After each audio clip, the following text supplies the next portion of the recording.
Hi, we're Happenstance Workshop. And we're going to show you how to make some stew cakes.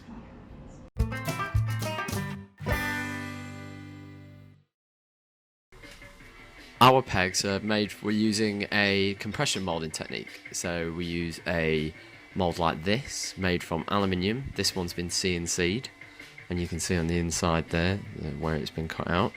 It has a ram half that pushes all the plastic into shape. First we're going to start off by grinding some material in our shredder. It's got a twin shaft, and just going to grind up some old milk bottles here. We're using HDPE. Then I'm going to weigh out some material to mould. We only need 13 grams, so I'm just going to pick out a few bits here and just take out some extras that I don't need and add a little bit of colour. We have certain weights to get this the kind of effects that we like to use, so we have very set measurements. I need to cut up a few pieces to make sure that it flows through the mould better. Our grind comes out quite stringy almost, and not that dense, so it's good to cut it up to get it to sit in the mould and it gets a bit better of a flow. I'm going to fire up our heated press. This uses two heated oven elements in the top and bottom, and I make sure that I get the right temperature by using a cooking probe like so.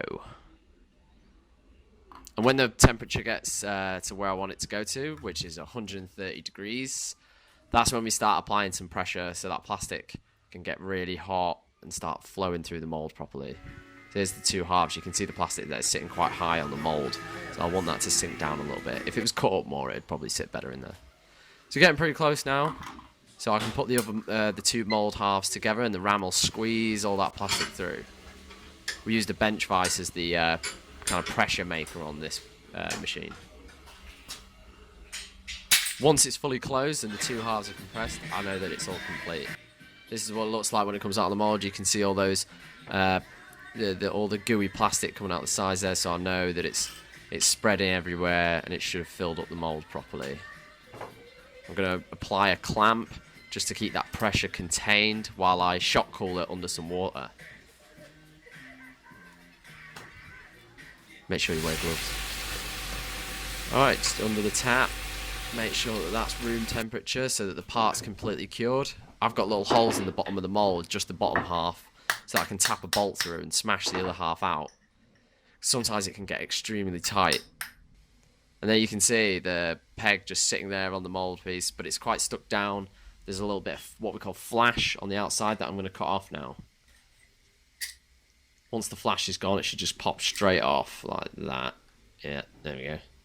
So now it just needs a little bit of post-processing to make sure we can get it on a wall. Make sure you keep all the little bits. These can be remoulded.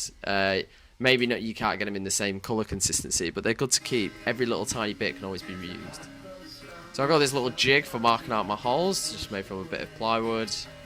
I'm going to throw that on there, use a bradawl just straight through, make a mark, and you can kind of shine the light to see where your holes are. It's good to have jigs like this for production, just because everything's going to be the same every time, which kind of gives you a good part consistency. We could have built holes into the mould, but kind of didn't have the capability on the CNC that we were using. So you can see my marks there. I'm just going to drill those out with a 3.5, because that's the screw size we're going to use. Just using a standard collar drill. Although I've blocked out the shot there.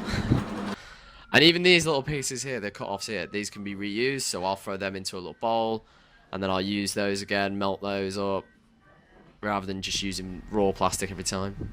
And there you go, so there you got a piece there. I've countersunk the holes as well, and just straight into a bit of wood, and they hang up. And that's how we make our stew pegs.